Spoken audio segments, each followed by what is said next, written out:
Maintenant, ce soir, juste avant d'aborder ce grand âge de l'Église, j'espère simplement que notre Seigneur va répandre son esprit sur nous et qu'il va bénir à nouveau.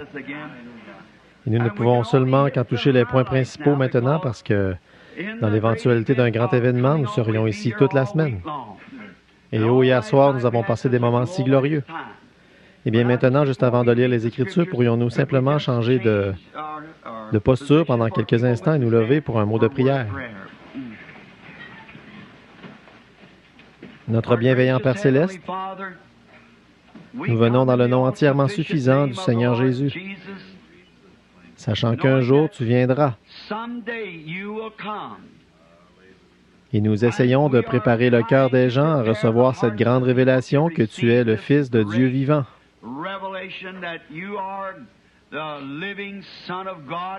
Pas mort, mais vivant pour toujours et vivant dans ton Église comme le témoin de la Pentecôte. De ce grand moment quand les temps de rafraîchissement venaient de la présence du Seigneur. Nous sommes si heureux de profiter de ces moments ici, après 1900 ans. Et Père, nous inclinons humblement la tête dans le respect pour ces grands hommes à travers les âges, ces étoiles que tu tenais dans ta main et desquelles tu as dit être les anges des âges de l'Église, les ministres. Combien nous te remercions pour le grand Saint Paul d'Éphèse. Combien nous te remercions pour Irénée, ô Seigneur Irénée, ton grand serviteur, et pour Saint Martin, et ce soir pour Saint Colomba. Seigneur, combien nous te remercions pour ces hommes. Au milieu du sombre romanisme, du paganisme qui s'introduisait dans l'Église, ils ont bravement pris position pour le message de la Pentecôte et la bénédiction. Ils parlaient en langue et opéraient de grands signes et des prodiges. Ils guérissaient les malades et ils ressuscitaient les morts. Beaucoup d'entre eux, Seigneur, ont été écartelés et tués et donnés en pâture aux lions. Et de grandes choses se sont produites.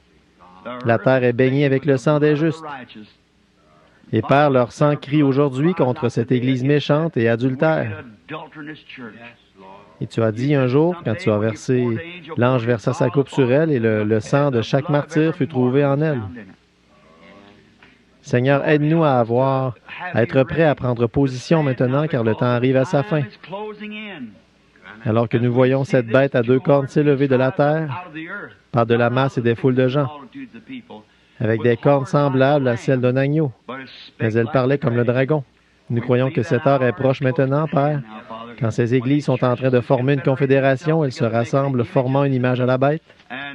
Et ce sera terrible pour ce groupe, Seigneur, qui ne s'y joindra pas. Le vrai boycottage viendra. Mais à cette heure-là, tu as promis de prendre ton Église. Aide-nous, Seigneur. Avant qu'une seule goutte d'eau ne tombe, Noé était dans l'arche. Avant que le feu ne puisse frapper Sodome, Lot était parti. Père, nous croyons qu'avant que les puissances atomiques ne fassent exploser cette terre en morceaux, l'Église sera partie. Nous sommes si heureux, Seigneur, et nous savons que les bombes sont suspendues dans les silos ce soir. Et nous pouvons regarder vers le ciel et voir le Fils de l'homme se lever de son trône pour se diriger vers la terre pour l'enlèvement de son Église. Et nous savons que ses précieux pieds ne toucheront pas cette terre de péché à ce moment-là. Car comme Rebecca a chevauché le chameau et a sauté à bas du chameau, exactement entre la maison d'Abraham, là-bas dans le champ, elle a rencontré son époux. Ô Dieu, et l'Église rencontrera notre époux dans les airs, car nous les vivants qui serons restés, nous ne devancerons pas ou nous ne ferons pas obstacle à ceux qui se sont endormis. La trompette de Dieu sonnera, les morts en Christ ressusciteront premièrement et nous serons enlevés avec eux pour rencontrer le Seigneur dans le champ, dans les airs, et pour être toujours avec lui. Oh, aide-nous ce soir, Seigneur. Donne-nous la douceur dans notre esprit et enlève toute amertume et toute indifférence de nous. Et puissions-nous ainsi ne faire qu'un avec le Saint-Esprit. Que l'ange de Dieu prenne le contrôle ce soir. Seigneur, je ne sais pas quoi dire à ces gens. Maintenant, j'ai l'histoire et les écrits de ce que tu as fait, mais seulement toi peux interpréter l'avenir. Alors je prie pour que tu l'accordes par le nom de Jésus-Christ. Amen. Bon, prenons maintenant le livre de l'Apocalypse. Et nous sommes ce soir à l'âge de l'Église le 4e âge de l'Église.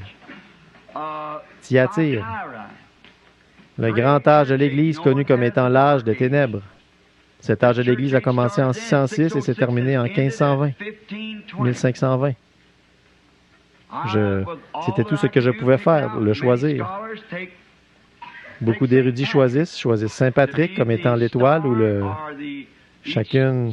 Les 7 étoiles étaient les 7 anges des 7 âges de l'Église. Nous savons que demain soir, hors de tout doute, Luther et puis Wesley, nous ne savons pas qui sera cette étoile de l'Église de Laodicée. Nous sommes dans l'âge maintenant, nous le sommes depuis 1906, au début de la Pentecôte. Mais il va s'élever un ange qui va réprimer tous les dogmes et qui va préparer l'Église à rentrer à la maison.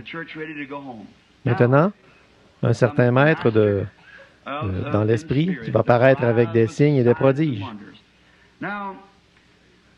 Maintenant, je prie que Dieu nous aide à le saisir. Sans ceci, en regardant bien, Saint Patrick est un grand homme. Et en prenant certains des anciens manuscrits, Saint Patrick n'était pas un catholique. Il a protesté contre l'Église catholique. Et pendant la période de la Réforme, ce dogme qu'ils avaient a été mis en évidence et a prouvé que Saint Patrick a protesté contre l'Église catholique. Que Saint Patrick était plutôt comme un homme d'organisation. Il avait sa propre école. D'abord, quand il a été kidnappé sur les rives de la mer, lui et ses 2 petites sœurs dont il n'a plus jamais entendu parler, elles ont été emmenées probablement à Rome et vendues comme esclaves. Il a lui aussi été enlevé et vendu comme esclave. Et on lui a donné un travail d'éleveur de porcs. Il dressait des chiens pour prendre soin de ses porcs et tout, et il venait à l'appel de différents grognements et choses qu'il donnait aux chiens. Et cela a finalement été un moyen de s'échapper au fond d'un bateau, quand les chiens l'ont recouvert jusqu'à ce qu'il soit en pleine mer. Plus tard, il est allé dans son charmant pays, l'Irlande, et il a trouvé sa mère et son père toujours vivants. Et Saint Patrick était un neveu du grand Saint Martin.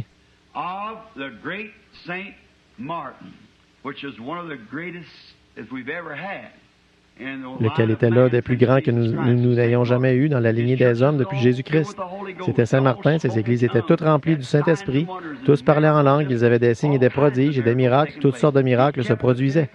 Il a gardé la foi de la Pentecôte au milieu de cet âge de l'Église qui se mariait au catholicisme. Le paganisme et les Nicolaïtes se sont mariés ensemble, ils ont formé une organisation et ont formé les Nicolaïtes. Nous les appelons Nico, ce qui signifie conquérir. Conquérir ou renverser les laïcs et retirer le Saint-Esprit de l'Assemblée. Et seulement le prêtre est saint, seulement l'homme, voyez, et puis ils vivent comme ils le veulent, je suppose aussi longtemps que vous le confessez au prêtre. Puis nous avons vu hier soir qu'ils les ont établis, que Constantin a établi le premier évêque et qu'il leur a donné ses bâtiments, comme nous vous donnons les dates et tout ce que vous avez pris en note. Et puis ils avaient la grande fête du solstice là-bas, qui était le 21 décembre, le jour le plus court de l'année.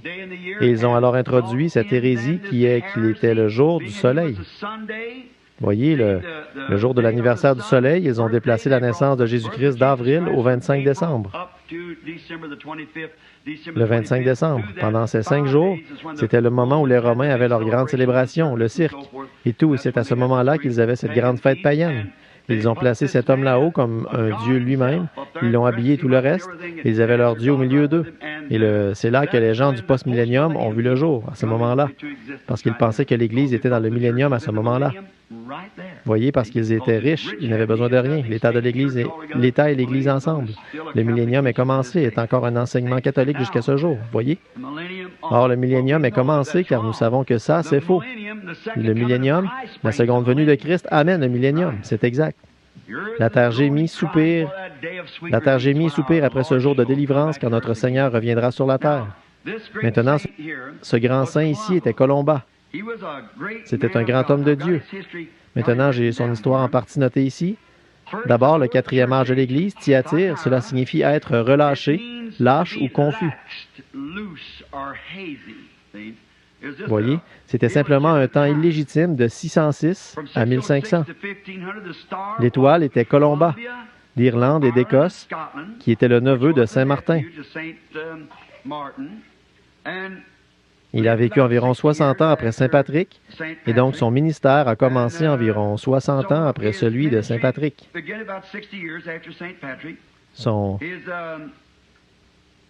Il n'a jamais accepté la doctrine romaine. C'était un grand homme de foi. Il a rejeté l'enseignement romain. Il n'est jamais allé à Rome et il a rejeté cela complètement.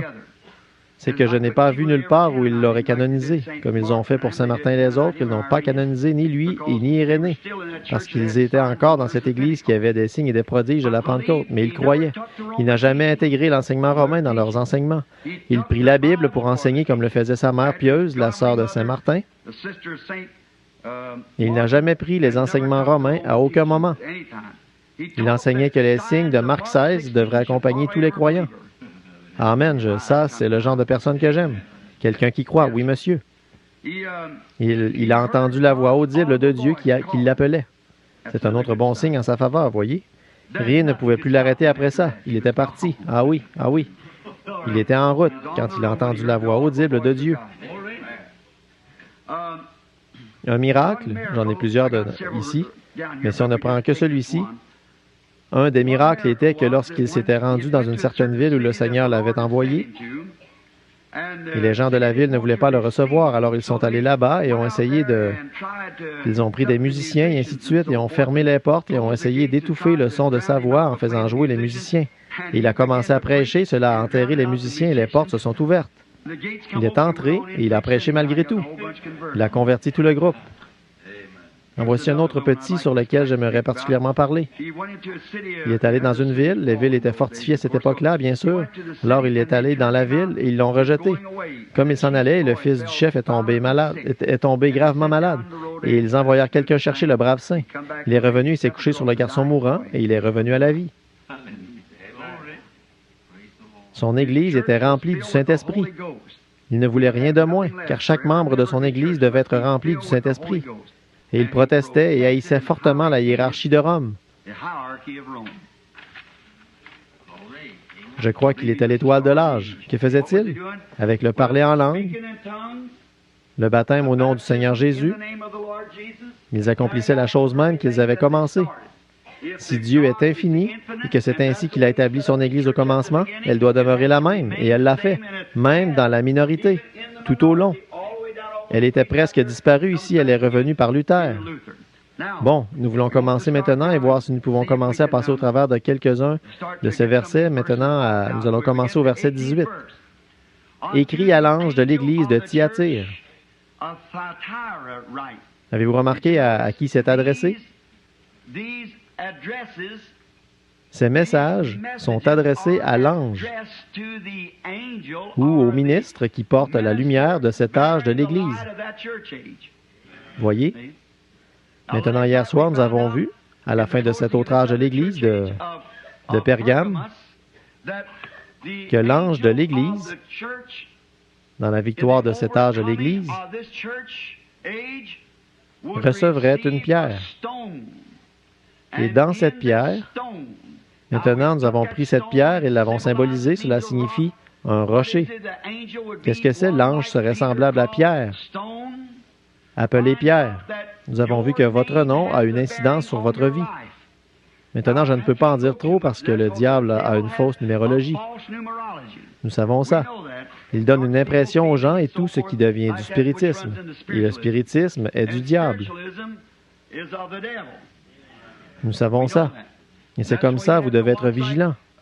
C'est comme la raison pourquoi ils appelaient Jésus Béelzébul, un démon, vous voyez, c'est parce qu'ils pouvaient discerner les pensées de leur esprit. Vous voyez, mais il était la parole de Dieu. Et Hébreux 4 dit, la parole de Dieu est plus tranchante qu'une épée à deux tranchants. Elle discerne même les pensées, les intentions du cœur, de l'esprit. Voyez? Alors il était la parole. Il est la parole vivante, et la parole vivante vient en nous, et alors elle produit le même effet sur nous. Voyez? Le même, parce que c'est la même parole, voyez? C'est la même chose parmi nous. Et c'est comme ça. Et parfois, ceux qui ne sont pas dans cette classe parlent en langue et un autre l'interprète. Qu'est-ce que c'est? La parole faite chair de nouveau parmi nous. Et alors, nous remarquons là que cet ange allait recevoir l'ange de l'âge de l'Église qui a reçu la pierre.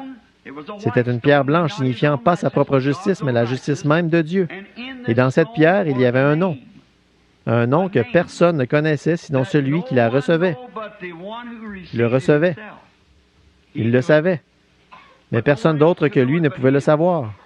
Alors quand vous entendez ces gens vous flatter en disant qu'ils sont Jean, qu'ils sont Paul, qu'ils sont Marie, qu'ils sont ceci, cela ou autre, ne le croyez pas.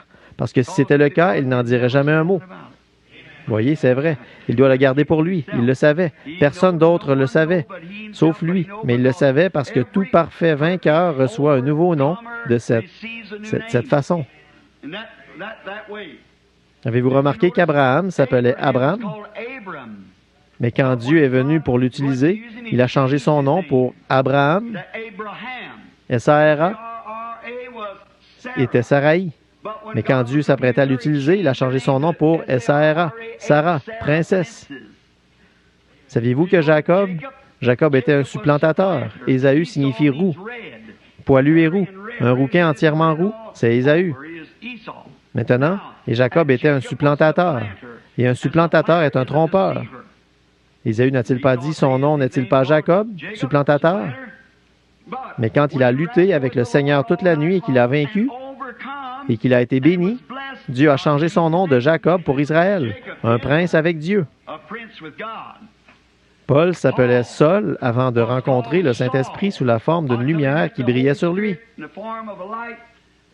Son nom a été changé de Saul pour Paul. Simon, lorsqu'il a rencontré Jésus, il a changé son nom pour Pierre. Et quand Jésus a vaincu, son nom a été changé.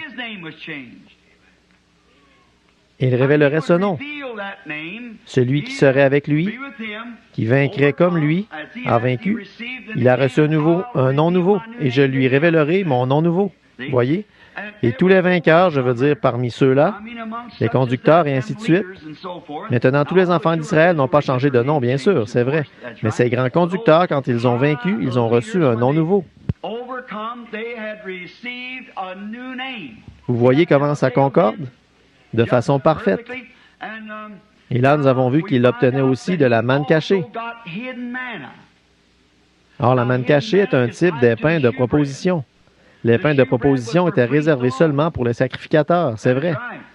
Les pains de proposition n'étaient que pour le sacrificateur, et c'était une chose spéciale faite pour le sacrificateur, c'est-à-dire les conducteurs. Et cet homme avait vaincu. Toute l'assemblée recevait la manne, mais lui obtenait une manne cachée, spéciale ou une révélation spéciale. Oh, de qui était Jésus? Et ce qui le concerne.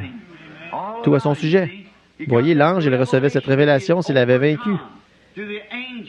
Tiens ferme, car celui qui il avait vaincu s'est adressé à l'ange de l'Église. Voyez? Maintenant, nous découvrons donc, ce soir, nous commençons, écrit à l'ange de l'Église de Thyatire. Voici ce que dit le Fils de Dieu, celui qui a les yeux comme des flammes de feu et dont les pieds semblables à l'airain ardent. Or, quand nous l'avons vu dans le premier, l'âge d'Éphèse, ou au tout début de l'Apocalypse, nous l'avons vu dans sa personne septuple glorifiée.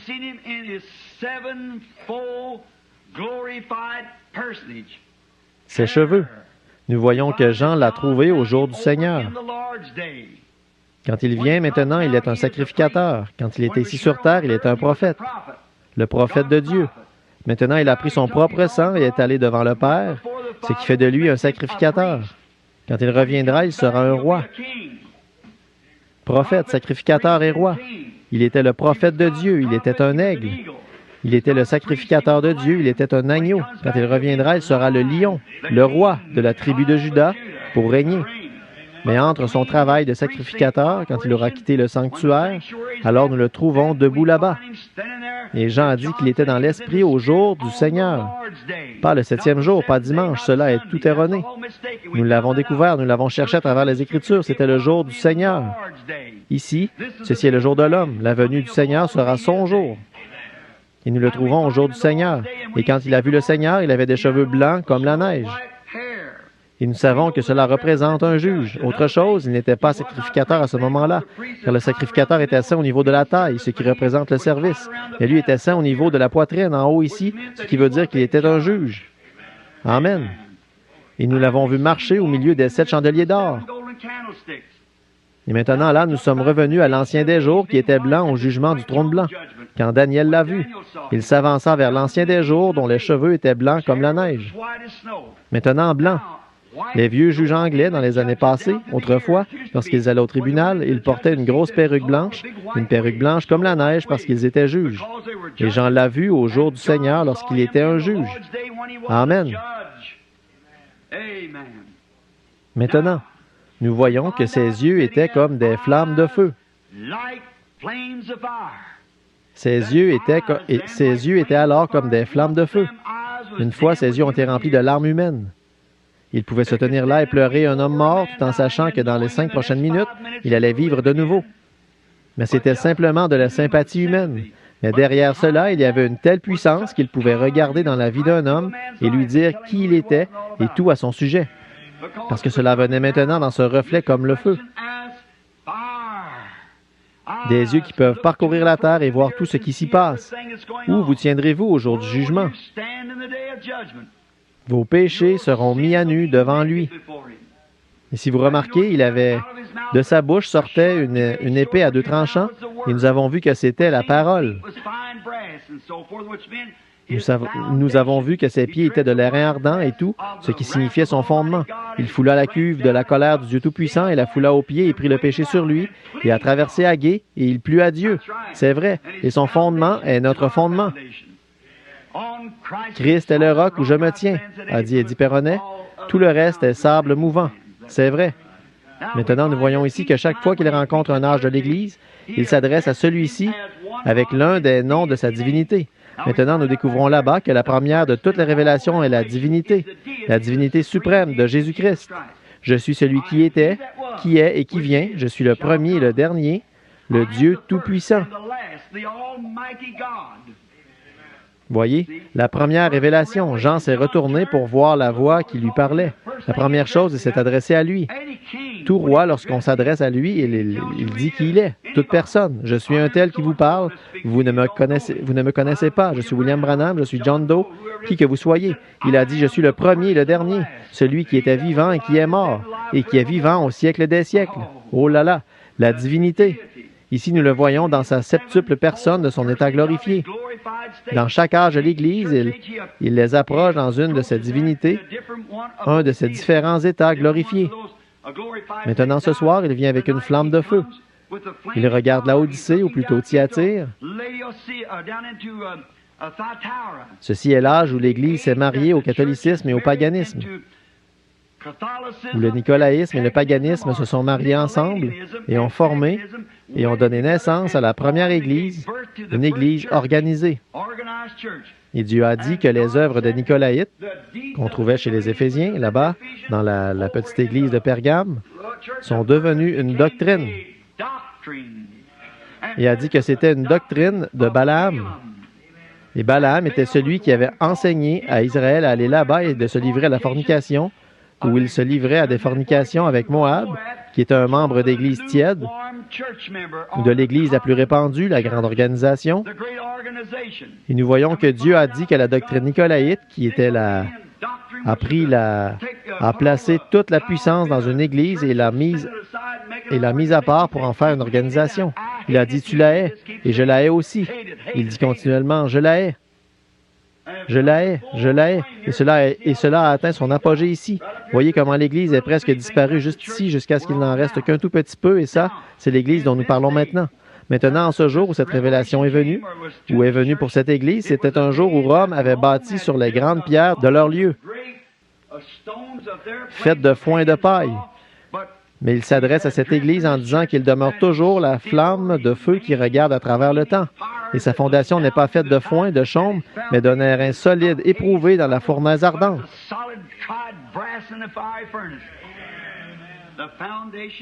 La fondation est solide. J'aime ça. Nous savons où nous nous tenons. Très bien. Je connais tes œuvres, ton amour, ta foi, ton fidèle service, ta foi, ta constance, et tes dernières œuvres plus nombreuses que les premières. Très bien. L'Église semble avoir été presque complètement retranchée, juste un peu amoindrie, et il s'était éloigné des grandes réunions spirituelles et s'appuyait plutôt sur les œuvres. Dieu ne veut pas que nous nous appuyions sur les œuvres. C'est un signe d'un organisme. On apporte un peu de bois à Mademoiselle Jones, et on va amener à un tel quelques vêtements à leurs enfants, et c'est très bien. Mais ne vous appuyez pas là-dessus, ne faites pas ça. Frères, ce sont de bonnes œuvres. Un bon citoyen honnête fera ça. Mais ce qu'il faut pour être chrétien, c'est l'expérience de la nouvelle naissance, le baptême du Saint-Esprit. Très bien. Amoindri. Ils ont eu recours aux œuvres au lieu de l'amour et de la foi. Cela de plus en plus, tout le temps, alors que ça continuait. Très bien. Je connais tes œuvres, je connais ta foi, je connais ta patience, et ainsi de suite. Mais maintenant, nous allons prendre le verset 20. Écoutez ceci. Mais ce que j'ai contre toi, c'est que tu laisses la femme Jézabel, qui se dit prophétesse, enseigner et séduire mes serviteurs, et qu'ils se livrent aux impudicités et qu'ils mangent des viandes sacrifiées aux idoles.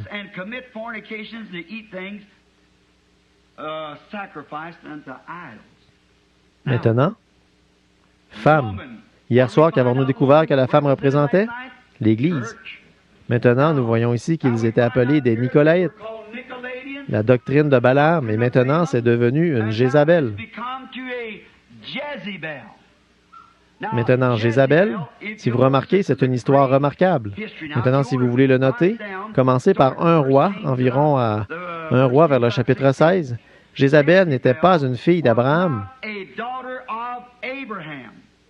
pas plus que ce groupe ici, la Rome païenne. Les Nicolaïtes étaient un groupe de chrétiens froids et formalistes qui s'étaient séparés des vrais chrétiens, n'ayant apparemment pas la foi. Et ils voulaient rendre l'Église semblable à une loge, la même chose qu'ils ont aujourd'hui, comme une loge, sans inclure l'esprit. Les jours des miracles sont passés. Tout cela était pour un autre âge. Nous avons une confrérie, un bon maçon, club d'Oddfellow, n'importe quoi du genre qui produit ça. Et c'est très bien, mais cela ne prendra jamais la place de nouvelle naissance en Jésus-Christ, le salut de l'âme, cette vérité. Très bien, cette Jézabel. Bon, elle était une fille d'Abraham, c'est vrai, la princesse d'un idolâtre. À cette époque où la famille royale, sa famille royale était célèbre pour sa loyauté cruelle et sauvage envers Baal. Son père était un prêtre de l'idole d'Astarte. Je ne sais pas comment vous le prononcez, je l'ai simplement tiré de l'histoire. Akab a utilisé sa stratégie comme Constantin. Cette grande nation puissante était voisine d'Israël, alors c'est pourquoi qu'a fait Constantin hier soir? Il n'était pas converti. Il était un politicien. Qu'est-ce qu'il essayait de faire? Il a pris les chrétiens quand ils lui ont dit qu'ils allaient prier. Et là, souvenez-vous, nous parlons maintenant du nicolaïsme. Et il a dit que s'il priait et qu'il gagnait cette bataille, alors il deviendrait un chrétien. Il a eu un songe. Il a peint ses boucliers blancs ce soir-là en forme de croix. C'est là que les chevaliers de colon ont vu le jour, exactement à ce moment-là. C'est là qu'ils ont pris leur position. Mais il n'a jamais rien fait de chrétien.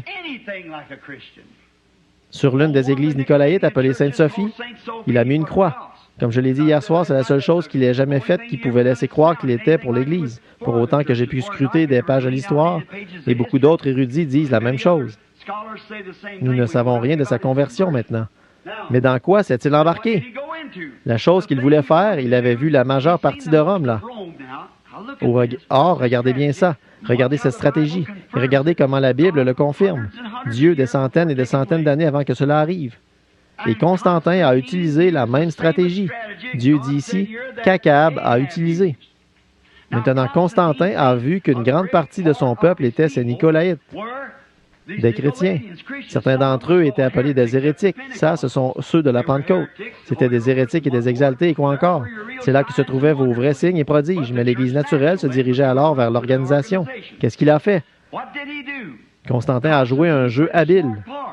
Il est allé là-bas et a pris ses amis païens et ses amis chrétiens et a réuni les églises ensemble, mis en place a amené le paganisme dans le christianisme. Le christianisme et le paganisme se sont mariés dans l'église de Pergame. Maintenant, qu'est-ce qu'il a dit ici à ce sujet ce soir? La même chose qu'Akab a fait. Akab, pour affermir son royaume, a épousé Jézabel, cette idolâtre, pour affermir son royaume, pour donner plus de force à Israël. Et c'est ce que les églises essaient de faire. Vous voyez où ils essaient de faire une Bible qui va paraître l'année prochaine, en 1962? Que c'est une Bible qui va plaire aux Juifs, qui va plaire aux catholiques et qui va plaire aux protestants. Oh, frère, j'ai la coupure de journal. Je ne l'ai pas avec moi ce soir, mais vous m'avez quand même entendu la lire l'autre soir. Voilà, vous voyez? Oh, ces choses pour essayer d'augmenter en nombre. Ils prennent les choses saintes de Dieu et les éparpillent n'importe comment pour devenir plus nombreux et augmenter en nombre. C'est ce que l'Église a fait. Elle a accepté des gens sur la base d'une poignée de main et a obtenu des renégats et tout le reste, des gens non régénérés.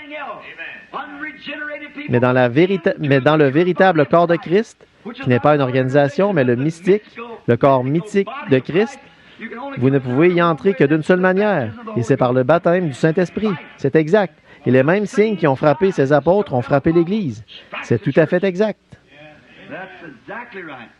Maintenant, nous n'avons pas à faire de compromis et dire, eh bien, nous allons nous joindre aux assemblées, nous allons nous joindre aux unitaires, nous allons nous joindre à ceci, ou aux baptistes, ou aux méthodistes. Joignons-nous à Christ. Restez libres de ces choses.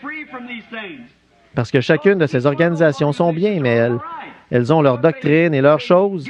Et vous devez aller voir si le surveillant général vous permettra d'aller dans ce pays-là et y tenir une réunion. Si vous n'enseignez pas exactement comme eux, ils vous expulsent. Vous ne pouvez pas vous en tenir à la Bible. Dieu ne peut pas le faire. Il est ça. N'importe quel chrétien né de nouveau haïrait ça aussi. Beaucoup de ces gens là-bas sont absolument, veulent faire, veulent servir et veulent fraterniser. Mais vous ne pouvez pas le faire, ils vous mettraient à la porte. Eh bien, laissez-les vous mettre à la porte. Continuez et recevez le Saint-Esprit quand même. C'est tout à fait exact. Mais vous voyez, ils veulent avoir ce dogme. Ils veulent vous avoir si vous avez beaucoup d'argent. Les baptistes avaient un slogan en 44, 1 million de plus en 44. À quoi est-ce qu'ils sont arrivés? Tout comme le grand évangéliste Billy Graham l'a dit lorsqu'il était à Louisville. Je vais dans une ville, il a dit Saint Paul allait dans une ville, il faisait un converti, il revenait l'année suivante, il en avait 30 issus de celui-là. Des arrière, petits-enfants de cette seule conversion. Il a dit, je vais dans une ville, j'en appelle 30 000, j'y retourne l'année d'après, je ne peux même pas en trouver 30. Et c'est ce qu'il a dit. Il a fait une bonne déclaration. Mais quand même, je ne crois pas que notre précieux frère avait raison. Il a dit, vous, prédicateurs paresseux, il a dit, je vais vous donner leur nom et adresse. Vous vous asseyez et mettez vos pieds sur le bureau et vous leur écrivez une lettre au lieu d'aller leur parler. Je l'admirais pour ça. J'aime qu'un homme soit ce qu'il est, pas un hypocrite. Tenez ferme et soyez ce que vous êtes. Oh, et j'aime ça. J'aimerais lui dire, Billy, qui était là-bas pour s'occuper du converti de Paul. Ce que c'était, Billy, si tu arrêtais de les laisser aller là-bas et serrer la main et prendre conscience et dire « Oui, j'accepte Jésus comme mon sauveur personnel » et que tu le laissais rester là jusqu'à ce qu'il meure et pourrisse, qu'il soit né de nouveau du Saint-Esprit, il ferait alors d'un nouveau converti. Frère, il est débordant de feu, vous ne pouvez pas l'éteindre. C'est comme une maison en feu par un jour de grand vent. Vous ne pouvez tout simplement pas le faire. Oh, il répand partout, mon frère, un vrai converti de Christ. Il ne peut pas rester tranquille. Il est parti. Oh, je suis si heureux. Oh là là. Le baptême du Saint-Esprit est l'ancienne mode qui embrase votre âme. Vous ne pouvez pas rester tranquille. Le vent souffle sur vous. Le vent impétueux va simplement continuer de souffler sur vous. Eh bien, je continue seulement d'y ajouter du bois et d'avancer. Oui, monsieur, personne n'avait à s'occuper du converti de Paul. Paul les amenait assez profondément en Christ pour qu'ils meurent à eux-mêmes et soient vivants en Christ, et lui s'occupait du reste. C'est exact. Voilà, c'est ça. Les frères baptistes sont bien, mais 1 million de plus, qu'est-ce que ça peut bien changer? Vous avez 1 million de noms de plus. Eh bien, asseyez-vous et inventez-en si vous voulez en ajouter là-dedans. C'est très bien, mais mon frère, ce que nous voulons, ce sont des noms dans le livre de vie de l'agneau, immolés dès la fondation du monde, lavés dans le sang, remplis du Saint-Esprit, avec des signes et des prodiges qui vous accompagnent. Cherchez dans l'histoire. Je souhaiterais que vous puissiez tous obtenir le concile de Nicée et lire ces choses pour voir combien ces martyrs ont tenu cette flamme de la Pentecôte. Je vous le dis maintenant, frères, vous les baptistes, les méthodistes et quoi que vous soyez, la vraie lumière authentique, ce n'est pas l'organisation pentecôtiste là, mais la vraie lumière authentique, c'est l'expérience de la Pentecôte. Depuis, j'étais des jours et des jours maintenant, ces histoires, je les ai scrutées dans tout ce que je pouvais trouver partout, et c'est cette flamme de la Pentecôte qui est restée vivante depuis la Pentecôte jusqu'à ce jour. Jusqu'à ce jour. Oui, monsieur, on l'a expulsée. Certains disent, eh bien, la grande Église catholique a résisté aux vagues. Eh bien, ça prouve qu'elle est la véritable Église. Bon, ce n'est pas une chose étrange pour moi, avec l'État et tout le reste derrière elle, qu'elle ait pu subsister. Mais ce qui est une chose étrange, c'est ce petit groupe qui s'est retiré, cette petite minorité expulsée, jetée en prison, sciée en morceaux. Comment ont-ils pu subsister? C'est parce que l'Esprit du Dieu vivant agit dans leur être. Et tous les démons de l'enfer ne peuvent pas prévaloir contre ça.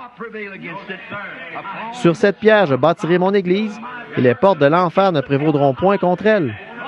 Voilà la chose véritable. C'est ce qui donne le Saint-Esprit à ces prédicateurs méthodistes, et ainsi de suite, ici. Vous voyez, ça les fait se lever. Et cela vous fait quelque chose. Ça ne faillira jamais. Akab, cet hypocrite. Vous voyez, il va là-bas et dit, maintenant, si je pouvais seulement les rassembler là et avoir cette grande nation, et si j'épouse la fille de ce type là-bas, eh bien, nous serons amis. Qu'est-ce qu'il faisait? Il vendait son droit d'aînesse. Maintenant, quand cette Église protestante va revenir et s'unir à l'Église catholique, cela va produire la même chose que cela avait fait à cette époque-là. Akab vivait au jour où cela fait 3 fois. Il était dans l'expérience de minuit du voyage d'Israël, et ici, cela arrive à minuit de nouveau, et nous revenons à minuit de nouveau ici.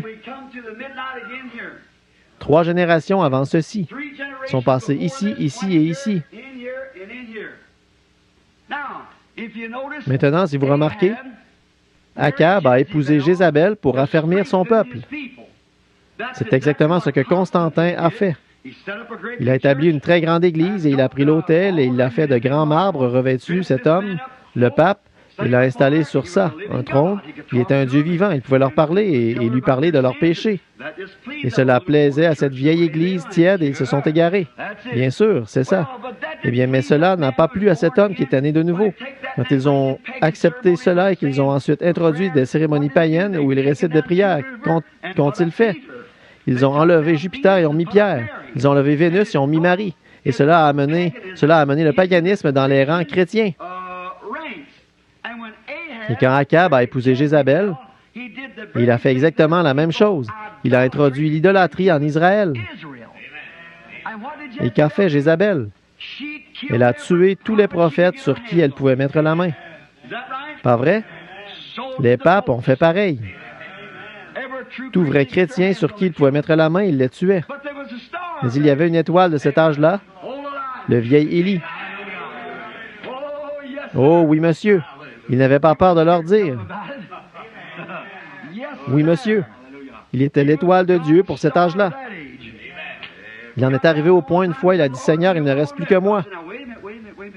Dieu a dit, attends un instant, Élie. Oui, j'en ai 700 qui sont cachés un peu partout là-bas. Voyez, tu ne sais pas où ils sont. Ils sont là-bas chez les pharisiens, les sadducéens, les baptistes, les méthodistes et les presbytériens, mais je vais les faire sortir de là. Attends seulement, voyez, ils m'appartiennent là-bas. Ils sont à moi. Ils n'ont pas encore fléchi le genou devant Baal. Mais le vieil Élie était la voix de Dieu en ce jour-là. Il était certainement le type même de la voix de Dieu à la première venue de Christ. Et ce sera de nouveau le type de la voix à la seconde venue de Christ de nouveau, selon les Écritures. Donc, nous voyons que cette petite Jézabel, quand elle est arrivée là-bas, elle s'apprêtait à renverser tous les autels de Dieu et ériger ses propres autels. Et elle a fait que les Israélites se prosternent devant une idole. C'est exactement ce que Constantin a fait quand il a formé l'Église catholique. Il a introduit le paganisme dans l'Église chrétienne et a fait que les chrétiens se prosternent devant des idoles. C'est exactement l'âge des ténèbres de nouveau. L'âge des ténèbres d'Israël, l'âge des ténèbres de l'Église. Se prosterner devant des idoles. Et Élie était l'étoile de son époque. Et elle a amené tout Israël à adorer Baal, tout comme l'a fait l'Église catholique de Thyatire. Bon, je veux que vous remarquiez une autre chose frappante ici, c'est de là que j'ai tiré mon histoire. Jésus a dit qu'elle se disait prophétesse. Cette femme, Jézabel, qui se dit une prophétesse. Maintenant, vous voyez, l'Église catholique ne permet pas à ses fidèles de lire la Bible parce qu'ils disent que le prêtre est le seul qui peut divinement interpréter cette parole. Eh bien, c'est la vraie interprétation d'un prophète. Un prophète a l'interprétation divine de la parole de Dieu. C'est tout à fait exact. Comment une personne peut-elle appeler quelqu'un un prophète et ensuite dire qu'ils ont la mauvaise révélation? C'est tout aussi sensé que la filiation éternelle, vous voyez? Voyez, un prophète signifie celui qui interprète correctement. Celui à qui la parole du Seigneur est venue. La révélation lui est venue. Le mot prophète signifie un interprète de la parole divine. Jésus a dit, s'il y en a un parmi vous qui est spirituel ou prophète, moi, le Seigneur, je lui parlerai. Et si ce qu'il s'accomplit, alors écoutez-le, car je suis avec lui. Si cela ne s'accomplit pas, alors ne l'écoutez pas. C'est tout. C'était la parole divine de Dieu, et la parole du Seigneur est venue au prophète. Maintenant, alors ils ont dit que cette Église était un prophète. En souvenez-vous, cela est passé de ce nicolaïsme-là. Cela s'est changé pour un L. Vous le voyez? Une Jézabel. Or, hier soir, c'était la doctrine de Balaam. Voyez, la doctrine des Nicolaïtes et la doctrine de Balaam. Maintenant, Balaam est celui qui s'est prostitué avec Israël. Et qu'ont fait les Nicolaïtes? Ils ont formé l'organisation. Alors, mettez les deux ensemble et vous obtenez une L, l'Église. Bien sûr. Apocalypse 17, la grande prostituée qui est assise sur plusieurs eaux. Une femme, une prostituée. Qu'est-elle? Ou comment s'est-elle prostituée? Elle se livre à des fornications spirituelles en interprétant mal la parole aux gens. Éloignez-vous de ce fanatisme. Ça, c'est du vrai fanatisme. C'est exact. Maintenant, vous voyez, elle se dit prophétesse. Nous sommes les véritables, nous sommes le concile, nous sommes de nouveau le concile de Laodicée, le concile des hommes. Et nous avons décidé ceci et cela et ainsi. Alors écoutez-nous. Mais ce petit prêtre ici qui m'a interrogé au sujet d'Elizabeth Fraser, de la petite Fraser, il a dit, le cardinal veut savoir si vous, ou l'évêque, si vous avez baptisé cette fille du nom de Fraser. Il a dit, elle veut être catholique. J'ai dit, oui, je comprends ça. Il a dit, l'avez-vous baptisé? J'ai dit, oui, monsieur. Il a dit, comment l'avez-vous baptisé? J'ai dit, du baptême chrétien. Oui. Il a dit, eh bien, que voulez-vous dire par là? J'ai dit, du baptême chrétien de la façon que la Bible dit de le faire. Il n'y a qu'une seule façon de baptiser du baptême chrétien. Chaque personne dans la Bible a été immergée dans l'eau au nom de Jésus-Christ. Il a pris des notes, il a commencé à écrire comme ça. Il a dit, vous savez, l'Église catholique baptisait comme ça. J'ai dit, quand?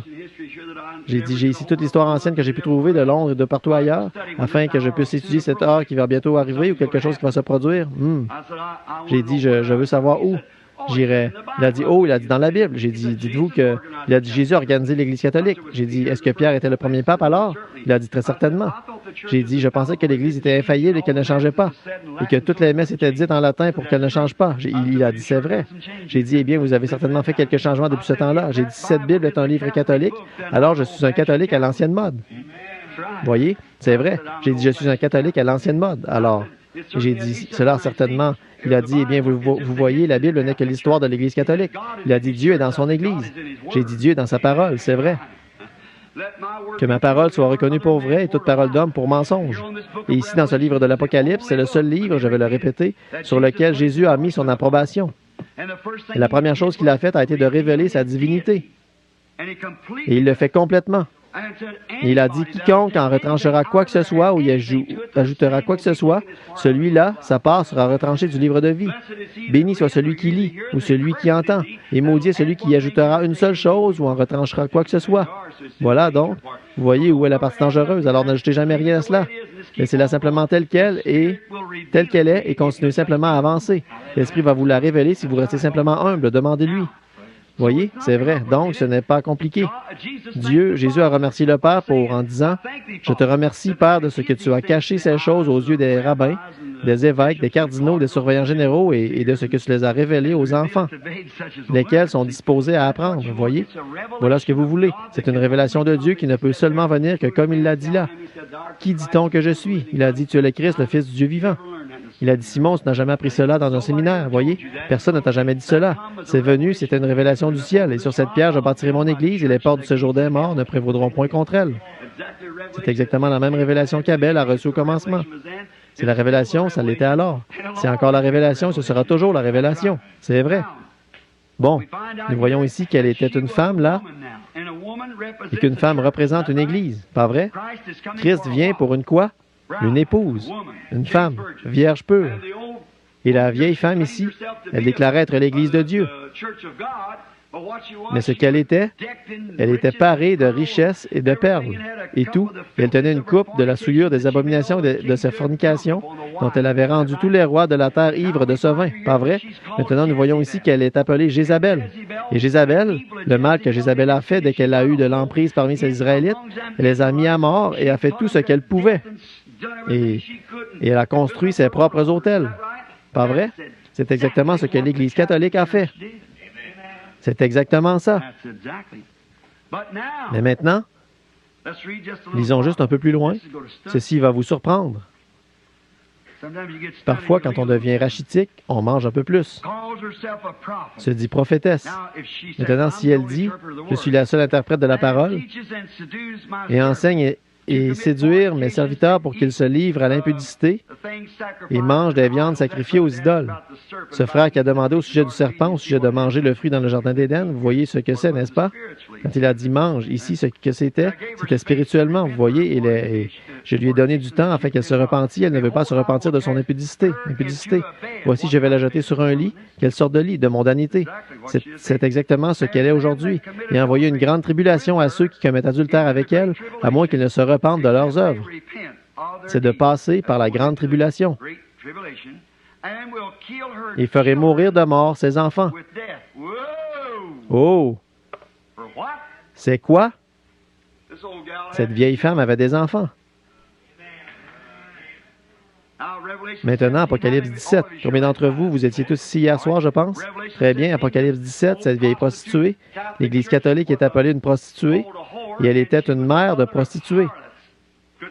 Ça ne pouvait pas être des garçons, c'était des églises. Maintenant, d'où vient l'Église luthérienne? D'où viennent-elles toutes? D'où vient chaque organisation? Où est le commencement de tout cela? La Odyssée? Les Nicolaïtes ont finalement formé cela. C'est exactement la même chose de nouveau. Vous n'y pouvez rien, frère.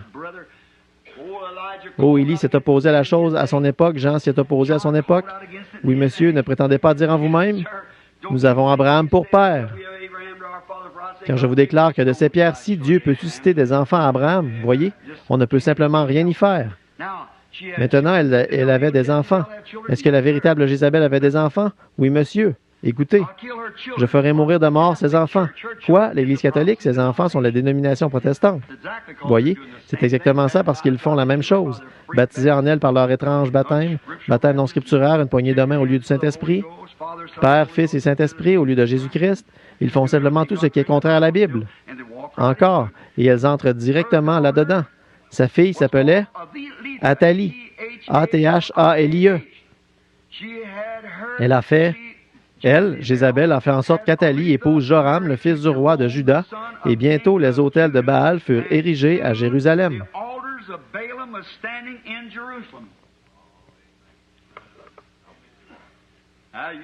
Bon, vous n'avez pas besoin d'aller voir dans l'histoire pour ça. C'est la Bible, voyez. Sa fille Athalie a épousé le fils de Josaphat, qui était Joram. Et ses filles ont fait la même chose qu'elle. Oh là là! Ne pouvez-vous pas le voir? Vous voyez comment ces organisations ont fait, mes frères? Elles sont revenues tout droit par Luther et les autres, exactement, et elles se sont organisées ensemble au lieu de laisser le Saint-Esprit. Et les pentecôtistes ont fait exactement la même chose. Ils ne pouvaient tout simplement pas laisser le Saint-Esprit aller de l'avant et le faire à sa façon, et continuer. Et chaque lumière qui vient, examinez-la par la parole, et continuez. Ils ne pouvaient pas laisser le Saint-Esprit conduire. Ils devaient créer une organisation et se séparer de tout le reste qui viendrait. Ils sont retournés tout droit là-dedans et se sont remariés à cela. Exactement. Quand on va arriver à cet âge, attendez de voir ce qui vous attend ici sur le chemin. Voyez? Ils se sont remariés tout de suite. Jésus a dit ici, cette Jézabel, elle se dit prophétesse, et je la jetterai dans un lit de mondanité, et ferai mourir ses enfants aussi. Maintenant, quelle sorte? Avec une mort. Quel genre de mort ces enfants vont-ils subir? Vous voyez, ils sont maintenant morts. Morts spirituellement. Ils n'ont aucune révélation. Ils connaissent leur organisation, ils connaissent leur catéchisme, ils connaissent la doctrine de leur Église, mais quand il s'agit de connaître Dieu, certains d'entre eux n'en savent pas plus que Hottentot n'en connaîtrait au sujet d'une nuit égyptienne. C'est vrai. Quand il s'agit de vraiment connaître le Saint-Esprit, on se demande, ils veulent appeler l'Esprit de Dieu un devin ou un démon, parce qu'ils discernent les esprits et des choses là, et chassent les démons. Eh bien, il ne fait pas partie de notre organisation. Ce groupe-là, vous voyez, ils ne savent tout simplement pas. Et puis, ils l'étiquettent d'un nom de Jésus seul ou une sorte d'exalté ou quelque chose comme ça. Ils ne savent tout simplement pas. Et l'heure est proche quand cette chose sera dévoilée. C'est exactement ça. Dieu va le faire tout aussi sûr que je me tiens derrière cette chair. Parce qu'il va faire sortir ses enfants tout aussi sûr que je me tiens ici. Dieu dans le ciel, c'est cela. Si vous croyez que je suis un prophète du Seigneur, un serviteur du Seigneur, écoutez-moi. L'heure est proche. Oui, monsieur. Ces enfants seront tués d'une mort spirituelle. Regarde-les, froids et formalistes. Regardez-le. Nous n'avons pas besoin de parler des baptistes et des presbytériens. Nous savons qu'ils sont morts depuis des années. Quoi? Quand Luther a eu son réveil, la justification, s'il avait continué ce grand mouvement pentecôtiste actuel, aurait été l'Église luthérienne. La lumière serait venue par la sanctification. Si Wesley avait continué, Luther ne pouvait pas suivre ça. Non, monsieur, ils étaient déjà luthériens. Donc Wesley est arrivé. Après la mort de Wesley, que s'est-il alors passé? Ils ont organisé cela et ont formé l'Église méthodiste primitive. Toutes sortes de méthodistes, voyez. Et quand il y a eu un grand réveil, mais quand ils ont mis en place l'organisation, que s'est-il passé quand la Pentecôte est arrivée? Avec le parler en langue, avec la restauration des dons, ils ne pouvaient plus avancer. Ils les appelaient des démons. Alors qu'est-ce que la Pentecôte a fait? La même chose qu'eux. Et où en sont-ils? Tout ce qu'il y a de plus mort. Oui, monsieur, c'est exact. Je jetterai ces enfants dans un lit de mort et je les tuerai. Eh bien, laissez-moi lire ça pour que vous puissiez voir ici. Je crois que c'était le verset 22. Voici, je vais la jeter sur un lit et envoyer une grande tribulation à ceux qui commettent adultère avec elle. La grande tribulation. C'est là-dedans qu'elles vont passer. Alors, rappelez-vous, laissez-moi m'arrêter ici un instant, cette grande tribulation. Ceux qui seront jetés, ce sont ces gens qui sont les vierges endormies, qui n'avaient pas d'huile dans leur lampe. Pourtant, ils faisaient partie d'une organisation, des gens bien, qui allaient à l'église et tout. Ils sont venus pour l'huile, mais il était alors trop tard. Voyez, la jeter dans la grande tribulation, elle passera par là. L'Église catholique y va. Tous ses enfants y vont avec elle dans la grande tribulation, à moins qu'ils ne se repentent de leurs œuvres. Pas les enfants qui sont là-dedans, mais l'Église elle-même, ce sont des enfants. C'est l'organisation. Pas les gens qui sont là-dedans, comme les pauvres catholiques, les baptistes, les presbytériens ou les pentecôtistes. Ils me font pitié. Seulement, êtes-vous chrétien? Eh bien, je suis presbytérien. Oh! Ça n'a pas plus rapport avec ça que de dire qu'un cochon avec une selle d'Amazon est un cheval de course. Alors que pourriez-vous faire de plus? Eh bien, rien du tout. Je ne dis pas ça pour plaisanter. Ce n'est pas un endroit pour plaisanter. Ceci est l'Évangile. Voyez? Je voulais simplement vous en donner une image. Voyez? Mais c'est vrai. Voyez, ils n'ont rien à voir avec cela. Je suis pentecôtiste. Cela n'a rien à voir avec ça. Vous pourriez faire partie de 47 de leurs organisations, mais êtes-vous un enfant de Dieu né de nouveau? Vraiment? Aimez-vous tout le monde de tout votre cœur, de toute votre âme, et aimez-vous Dieu? Et vous êtes tous les jours, peu importe ce que quiconque vous fait, si vous rouspétez et dites « comme une scie circulaire, cela montre simplement que le Saint-Esprit est parti, si vous l'avez déjà eu. Regardez, à moins qu'elle ne se repente de ses œuvres, je ferai mourir de mort ses enfants, ceux de Jézabel. Maintenant, qu'a fait Jézabel? Elle a fait que sa fille se marie dans l'autre clan de Judas, là-bas en Juda. Maintenant, observez l'application spirituelle. Je peux peut-être le dessiner ici. Observez très attentivement, maintenant.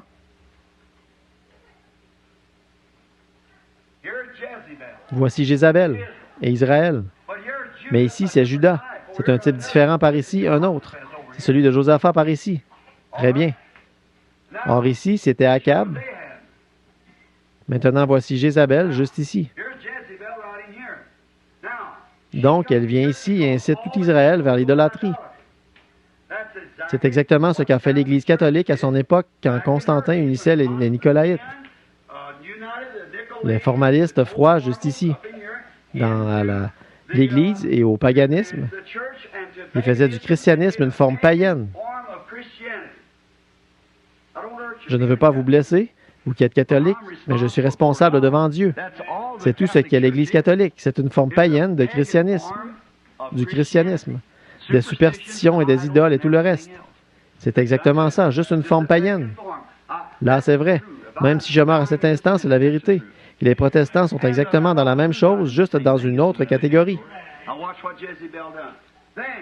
Maintenant, regardez ce que Jézabel a fait. Puis, vous voyez, le diable, elle était tellement abandonnée qu'elle a pris ses filles. Elle a eu une fille née ici, et cette fille est allée ici voir ce grand saint homme qui prend et épouse son fils et amène la même chose par ici, par Josaphat, dans cette partie-là. Alors, le véritable Nicolaïte, les Nicolaïtes, les formalistes froids qui voulaient cette organisation, ils s'y sont mariés ici. Et maintenant, remarquez la même chose. Ils ont pris Jézabel ici, l'Église catholique, et en bas ici, elle prend sa fille, ses organisations, et la marie directement avec eux là-bas. Il leur fait la même chose. tue ses enfants par la mort spirituelle. Elle s'organise et meurt, et avant longtemps, c'est que tout l'esprit est parti. Dites-moi, je vais vous poser une question à n'importe quel historien ici. Je sais qu'il y en a 5 ou 6 assis ici. Je veux que vous veniez me montrer une écriture ou un texte de l'histoire ou une de ces églises qui soit déjà tombée, puis qui soit retournée dans une organisation et qui se soit relevée avec un réveil. Dites-le-moi. Quand elles se sont organisées, ont-elles déjà eu un réveil après s'être organisées? Non, monsieur. L'Esprit les a quittés. J'inclus les pentecôtistes. Lorsque les bénédictions de la Pentecôte sont descendues et que vous avez tous parlé en langue, vous, les anciens qui avez eu de grandes bénédictions de la Pentecôte et tout, sont descendus, au bout d'un moment, vous avez eu ce que vous avez appelé le Conseil général, un organisme, c'est bien, mais pas une organisation. Avant longtemps, vous ne pouviez pas le supporter. Vous avez dû retourner et devenir un enfant du Satan et vous vous êtes organisé. Et ensuite, une autre lumière est venue au sujet du nom de Jésus-Christ. Puis ils sont devenus prétentieux et ont dit, « Béni soit Dieu, si vous n'avez pas le nom de Jésus, vous allez en enfer. Et nous, on l'a et vous ne l'avez pas. » Qu'ont-ils fait? Ils sont morts à ce moment-là dans leur course. Ils en ont fait une organisation, vous voyez. Au lieu de laisser la lumière circuler à travers l'Église, cela aurait automatiquement pris sa place. Mais vous vous êtes organisé. Qu'est-ce que c'est? Un enfant de Jézabel. Et ils sont tous morts, ensemble. Bon, je vais vous demander quelque chose. Est-ce que les Assemblées de Dieu ou les unitaires ou n'importe quel autre d'entre eux s'est déjà relevé dans un grand réveil d'union? Pas du tout. Ce dernier réveil qui vient de passer, où le Saint-Esprit est descendu sur la rivière, beaucoup d'entre vous assis ici en ce moment, en 1933, et ce grand service de guérison qui devait se produire, il a dit, il balayera le monde. Il n'est jamais venu par aucune organisation. Dieu est sorti du domaine du possible et a suscité un païen, presque, pour commencer ce réveil. Et regardez ce que cela a produit. Voyez, ces organisations, dès qu'elles s'organisent, elles sont mortes. Il a dit, je ferai mourir de mort ces enfants. Oh là là, je sais que vous, s'il vous plaît, ne m'en voulez pas, mais si je sais ceci, que je ne le dis pas, je suis un hypocrite misérable. Et Dieu me tiendra pour responsable. Je veux être comme Paul. Je vous ai annoncé tout le conseil de Dieu sans en rien cacher. C'est vrai, très bien, très bien. Maintenant, ils ont bâti des autels à Jérusalem. Maintenant, je veux voir, et quand Jézabel a épousé Akab, elle a amené des idoles pour qu'Israël se prosterne devant elle. Tout comme la doctrine nicolaïte en se mariant au paganisme, elle a enlevé Jupiter pour mettre Pierre, puis Vénus pour Marie, et comme le dit la Bible, elle fit pécher tout Israël. De même que l'Église catholique a fait en sorte que toutes les filles épousent une organisation, et tout cela est péché. Comme Jézabel l'a fait pour sa fille. Très bien. Et en faisant ceci, quand la hiérarchie a été établie, et le pape Boniface III, a pris son siège, ils avaient un Dieu sur un trône. Ils n'avaient plus besoin d'un baptême du Saint-Esprit dans l'Église. C'est vrai. Ils avaient leur credo et ils étaient formalistes. Et ils continuaient. Et quand l'organisation a accepté le même dogme, ils ont mis fin à la liberté du Saint-Esprit dans l'Église. Les baptistes, les presbytériens, les méthodistes et ainsi de suite, certainement qu'ils l'ont fait. Et graduellement, nous les voyons flétrir et mourir comme Jésus a dit au sujet de la vigne. Maintenant, tout le Saint-Esprit dans les signes et les prodiges était considéré comme chose du passé. Ils étaient devenus riches, comme elle l'était devenue. Donc, elle a amené le monde entier à pécher parce qu'elle est allée dans toutes les nations, elle et ses filles. C'est exact. Maintenant, observez-le l'appeler dans un autre âge de l'Église. Là. Observez comment il l'appelle. Observez-le plaider ici à la fin et faire sortir son reste à cause des élus. Juste quelques-uns sans quoi aucune chair ne serait sauvée si les autres non. Comme il est écrit dans Apocalypse 13:6, vous aimeriez qu'on prenne ça juste un instant? Il a dit que cette femme fit que tous reçurent une marque. Tous reçurent une marque. Cette bête l'a fait. Elle fit que tous reçurent une marque. Que tous, pauvres, grands, qui qu'ils soient, une marque de la bête qui était l'Église catholique romaine. Soit cela où ils ont fait une image, Apocalypse 13:14, ils ont fait une image à la bête. Je suppose que vous êtes tous en train de lire ça. Si vous ne l'avez pas fait, eh bien, nous allons revenir et le relire. Apocalypse 13, 14. Et il séduisit les habitants de la terre par les prodiges qu'il lui était donné d'opérer en présence de la bête. Ça, c'est cette confédération de l'Église. Et d'opérer en présence de la bête, disant aux habitants de la terre de faire une image à la bête qui avait la blessure mortelle. Le paganisme est fait par l'épée et qui vivait au moyen de la papauté, de la Rome païenne à la Rome papale. Voyez? Lui faire une image. C'est quoi au juste? C'est tout simplement ce qu'ils sont en train de faire en ce moment même. Exactement, ils se dirigent dans cette confédération des églises. Toutes les églises appartiennent à cette organisation, toutes vont former un seul groupe. Maintenant, ils ont une Bible et le pape Jean les a tous invités à revenir. L'archevêque de Canterbury se promène partout. Avant longtemps, elles reviennent toutes directement à maman, parce qu'elles étaient des prostituées dès le départ, voyez? Ils disent, on va tous s'unir ensemble pour une seule grande cause, combattre le communisme. Ils ignorent que Dieu a suscité le communisme. Je peux prouver ça par la Bible. Il a même mis dans l'esprit de ces gens-là de venger les saints du sang qu'ils ont versé sur la terre. Dieu a organisé le communisme tout comme il l'a fait à l'époque du roi Nebuchadnezzar pour châtier Israël. Il a suscité le communisme et un jour, il va faire disparaître Rome de la carte. C'est exactement ça, Dieu l'a dit. C'est vrai. Je suis contre le communisme, c'est contre Dieu, bien sûr que ça l'est, mais ne faites pas trop attention à ce rideau de fer. Surveillez plutôt ce rideau pourpre. Rideau pourpre. Lisez le livre des martyrs de Fox et vous verrez ceci, c'est vrai. Maintenant, voyons où nous... Et alors, vous voyez maintenant ici qu'elle fait en sorte que tous, riches, pauvres, reçoivent une marque. Mais il y a une catégorie qu'elle ne pouvait pas toucher. Vous savez ça? Apocalypse 13, 8. Écoutez ceci. Laissez-moi lire ceci. Il se tint debout sur le sable de la mer. Puis je vis monter de la mer une bête qui avait 10 cornes et 7 têtes. Sur ces cornes, des diadèmes et sur les têtes des noms de blasphème. Ça, ce sont les 7 collines. Nous avons vu tout ça hier soir, vous savez. La bête que j'ai vue était semblable à un léopard. Pieds étaient comme ceux d'un ours et sa gueule, une gueule de lion. Le dragon, qui était le diable rouge qui se tenait devant la femme pour dévorer son enfant, ce qui représentait Rome, le savons tous, lui donna sa puissance et son trône et une grande autorité. Je vis l'une de ses têtes comme blessée à mort, le paganisme, voyez, mais sa blessure mortelle fut guérie. Le pape prend sa place, s'unit au christianisme avec les Nicolaïtes, et toute la terre était dans l'admiration derrière la bête. Le catholicisme s'est répandu dans toutes les nations qu'il y a sous les cieux. C'est vrai, comme Daniel l'a dit au sujet du fer qui se mêle à l'argile, et ainsi de suite. Et je vais vous donner un petit commentaire au sujet de ce fer et cette argile. Avez-vous remarqué, ou vous l'ai-je déjà cité, qu'à la dernière grande conférence qu'ils ont eue ici, où Khrouchtchev a enlevé sa chaussure et a frappé la table avec, il y avait 5 nations orientales rassemblées là. Il y avait 5 nations occidentales. Khrouchtchev dirigeait les nations orientales. Eisenhower dirigeait les nations occidentales. Il y avait là les 2 principaux dirigeants, les 2 gros orteils. Khrouchtchev, en russe, signifie argile. Eisenhower, en anglais, signifie fer. Nous sommes à la fin. Ils adorèrent le dragon parce qu'il avait donné l'autorité à la bête. C'est notre prochain message ici au tabernacle, vous comprenez? Ils adorèrent la bête en disant « Qui est semblable à la bête et qui peut combattre contre elle? » En d'autres termes, regardez ici. Eisenhower a un grand nom ici aux États-Unis. Mais à Rome, il n'est rien. En Russie, il n'est rien. Khrouchtchev est grand en Russie, mais aux États-Unis, il n'est rien. Mais il y a un homme qui est grand partout, c'est ce pape. C'est vrai. Organisons-nous et réunissons-nous tous.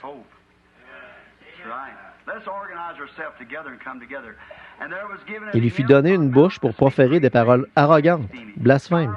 Il lui fut donné le pouvoir d'agir pendant 42 mois. Et il ouvrit sa bouche pour proférer des blasphèmes contre Dieu. Et enseignant des doctrines qui ne sont que des commandements d'hommes, emportés en fait d'orgueil, aimant le plaisir, ayant l'apparence de la piété, mais reniant ce qui en fait la force. Ils ont blasphémé son nom. Ils ont pris Père, Fils et Saint-Esprit au lieu du Seigneur Jésus-Christ, voyez, et son tabernacle et ceux qui habitaient dans le ciel. Il lui fut donné de faire la guerre contre les saints. Voilà la persécution qui s'élève et de les vaincre. Et il lui fut donné autorité sur toutes les tribus, langues et toutes nations. Et tous les habitants de la terre l'adoreront, ceux dont le nom n'a pas été écrit dès la fondation du monde dans le livre de vie de l'agneau qui a été immolé.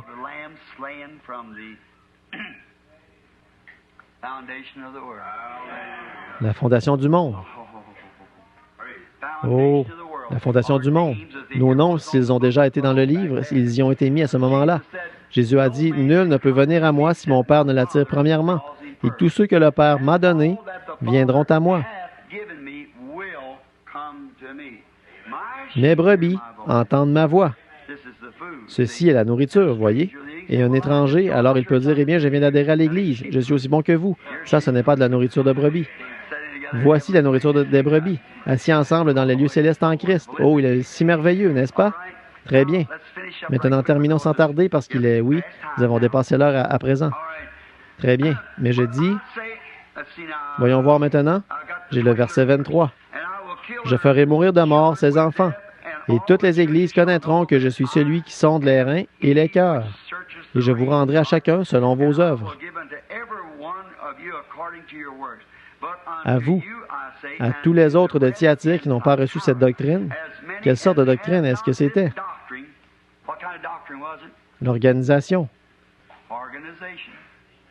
Les évêques, les archevêques et les papes, voyez, n'ont pas reçu cette doctrine. Or, dans la Bible, nous avons vu hier soir qu'Israël, en traversant Moab, ils n'étaient pas une nation. Ils habitaient sur la face de la terre et ils étaient un peuple libre. Pas vrai? Un type errant ça et là dans des tentes et tout. Il y en a de même pour les groupes pentecôtistes, la vraie Pentecôte. Ils errent ça et là, d'un endroit à l'autre, voyez? Très bien. Ils n'ont pas reçu cette doctrine, mais ils s'organisent et en font une grande organisation, qui n'ont pas reçu cette et qui n'ont pas connu les profondeurs de Satan. Maintenant, souvenez-vous que nous avons vu où se trouvait le trône de Satan. Hier soir, nous l'avons étudié à partir du tout début. Où était son trône au début? Babylone. Et Babylone, quand la hiérarchie, un grand prêtre roi de Babylone, était poursuivi par les Chaldéens conquérants, il est arrivé à Pergame et il a établi son trône. Vous voyez, il a déplacé son trône du pays de Shinéar à Pergame. C'est ce que nous venons de lire dans les récits historiques hier soir. Et maintenant, le voici qui commence là à former l'Église catholique, qui est toujours Babylone, la mère. Très bien, le trône de Satan. Et le trône de Satan, comme il les appelle, je vous dis, je ne mets plus de fardeau sur vous. Il n'y aura plus d'autres fardeaux, seulement ce que vous avez déjà. Cette petite minorité qui est là, voyez, qui a été évincée dans cet âge de ténèbres. Or, ça fait presque 1500 ans qu'ils ont subi cela. Seulement ce que vous avez, retenez-le jusqu'à ce que je vienne. Autrement dit, vous avez encore la bénédiction de la Pentecôte dans votre cœur. Retenez-la jusqu'à ce que je vienne vous donner du repos pour cet âge qui arrive dans le temps qui suit. À celui qui vaincra et qui gardera jusqu'à la fin mes paroles, je lui donnerai autorité sur les nations. Il les pètera avec une verge de fer, et comme on brise les vases d'argile, ainsi que moi-même j'en ai reçu le pouvoir de mon Père.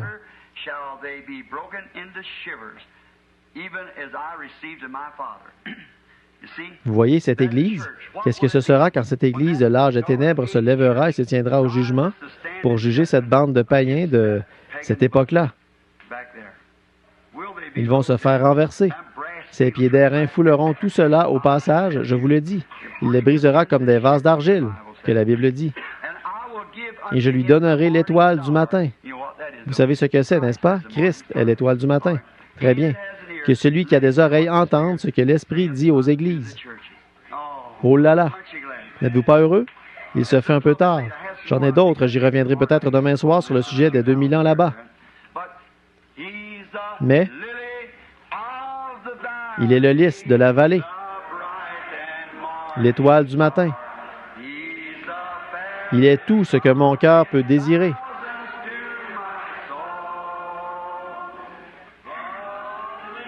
Le lys de la vallée. En lui seul, j'espère. Tout ce dont j'ai besoin et me restaure complètement. Dans le chagrin, il est là. Il est mon repos. Toujours, il m'apprend à m'appuyer sur lui. Alléluia. Il est le lys de la vallée, l'étoile du matin. Il est tout ce que mon cœur peut désirer. L'aimez-vous? Oh, j'aime juste. Je l'aime. Maintenant, adorons-le là, et après toutes ces paroles tranchantes et ce message, parce qu'il m'a aimé le premier.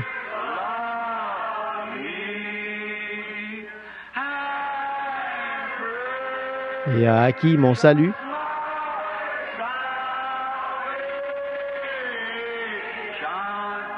Sur le bois du calvaire.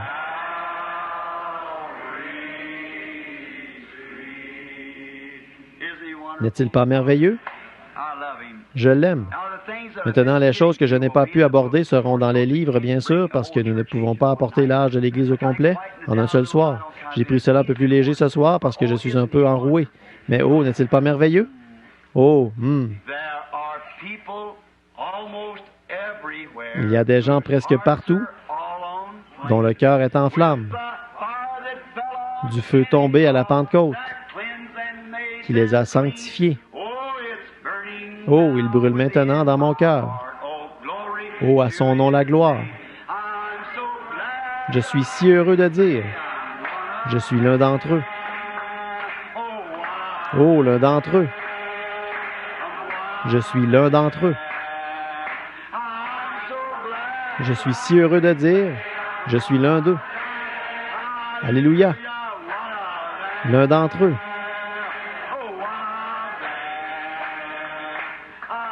L'un d'entre eux. Je suis si heureux de dire, je suis l'un d'entre eux. Êtes-vous heureux?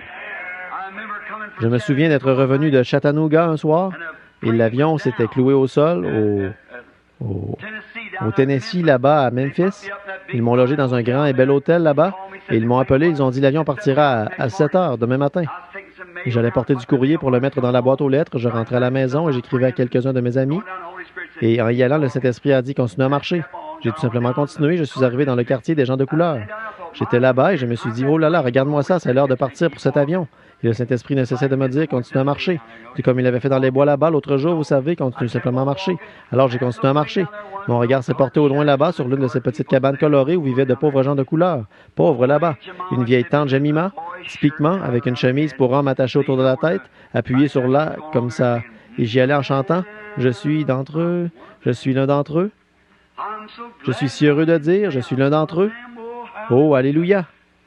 Et que veux-tu, Seigneur? L'un d'entre eux? Je suis l'un d'eux? Croyez-vous que l'on peut être conduit par l'Esprit? Oui, bien sûr. Je suis si heureux de dire, je suis l'un d'entre eux. Il y a environ 14 ans de cela maintenant. Elle regardait par-dessus la clôture. J'étais à peu près à une distance d'un demi-pâté de maison d'elle, et j'ai vu cette vieille dame de couleur qui me fixait du regard, vous savez. Eh bien, j'ai simplement continué, j'ai arrêté de chanter, j'ai commencé à marcher dans cette direction. Je suis arrivé près d'elle, et il y avait de très grosses larmes qui coulaient sur ses grosses joues dodues. Elle m'a regardé et a dit « Bonjour, pasteur ». Je me suis retourné et j'ai dit « Bonjour, tantine ». Elle a dit, je me suis retourné, elle riait, elle avait un grand sourire sur le visage. J'ai dit, comment avez-vous su que j'étais un pasteur? Dans le Sud, vous savez, un prédicateur est un pasteur. J'ai dit, comment avez-vous su que j'étais un pasteur? Elle a dit, je savais que vous veniez. Et j'ai dit, comment saviez-vous ça? Me connaissez-vous? Elle a dit, non, monsieur. Et elle a dit, je savais que vous veniez. Elle a dit, avez-vous déjà entendu l'histoire de la femme tsunamite? J'ai dit, oui, monsieur. Et elle a dit, j'étais ce genre de femme-là. Elle a dit, le Seigneur m'a donné un bébé et je lui ai dit que je l'élèverais. Elle a dit, je suis une femme pauvre, je fais des lessives, je travaille pour les Blancs pour gagner ma vie. Elle a dit, il m'a dit qu'il me donnait le bébé.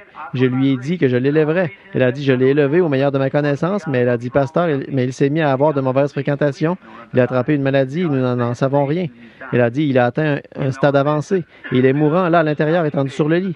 Elle a dit, il était conscient depuis maintenant 2 jours. Elle a dit, l'homme docteur est venu et a dit que ça a rongé son cœur et ainsi de suite, que c'est rendu dans son sang au point qu'il en a des séquelles, en sorte que les trucs qu'ils lui ont donnés ne peuvent plus l'aider maintenant. Elle a dit, il est mourant. Et elle a dit, je ne peux tout simplement pas supporter de le voir mourir pécheur. Elle a dit, j'ai prié. Elle a dit, j'ai prié toute la nuit. Elle a dit, il est inconscient, il n'est conscient de rien. Elle a dit, il n'a pas repris conscience depuis 2 jours. Elle a dit, j'ai prié, j'ai dit, Seigneur, tu m'as donné ce bébé. J'ai dit, comme tu l'as fait pour la femme tsunamite. J'ai dit, où est ton Élie? Où est? Elle a dit, eh bien, où puis-je trouver de l'aide? Et elle a dit, je me suis endormi sur mes genoux. Et elle a dit, le Seigneur m'a parlé dans mon songe. Et elle a dit, sors et tiens-toi près du portail. Et il y aura un homme qui va descendre la rue, portant un petit chapeau brun clair et un complet foncé. Il a dit, il va te parler. Et elle a dit, je me tiens debout ici depuis avant le lever du jour. Et son dos était trempé à cause de la rosée. Et elle a dit, et je vous ai vu venir avec ce chapeau brun clair.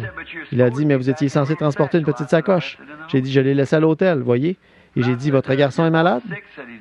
Elle a dit, il est mourant. J'ai dit, je m'appelle Branham. J'ai dit, me connaissez-vous?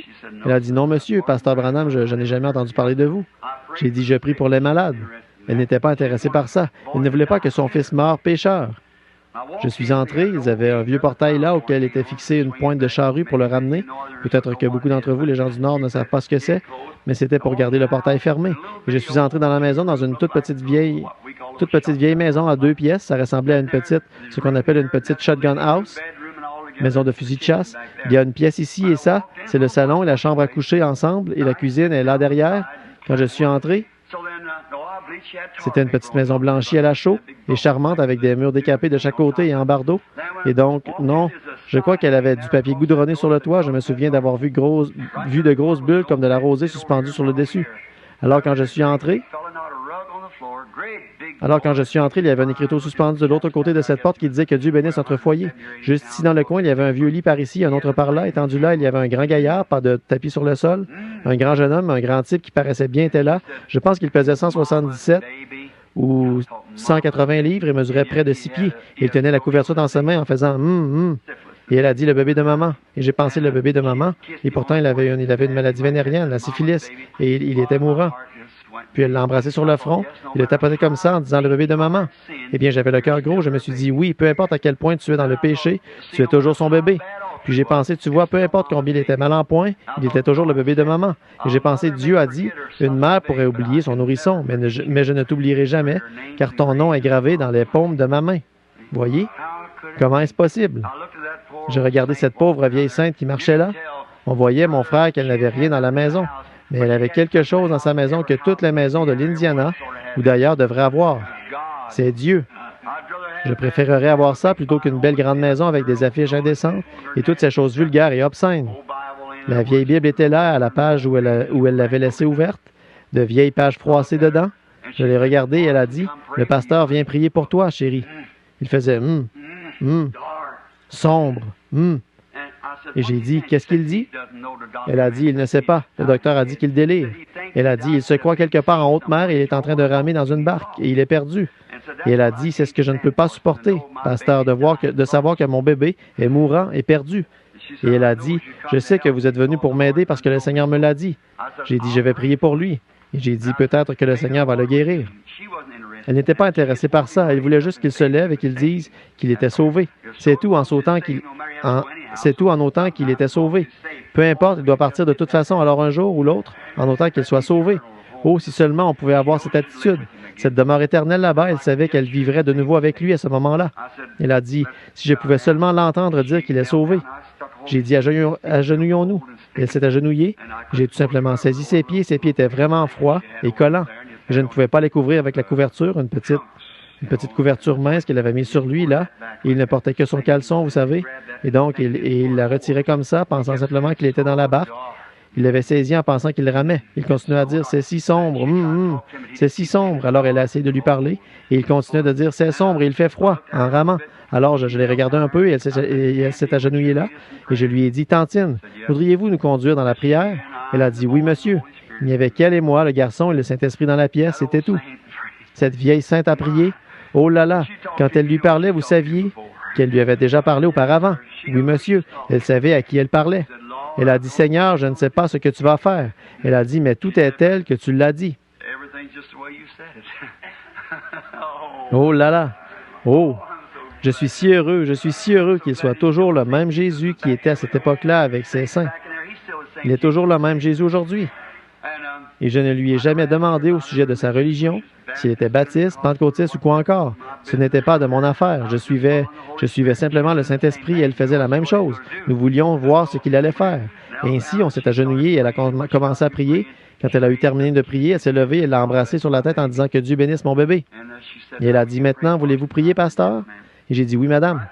Et à ce moment-là, il était environ 8h30, peut-être 9h moins le quart, et j'étais à 2000 de l'endroit et l'avion décollait à 7h et je ne savais pas quand j'allais partir.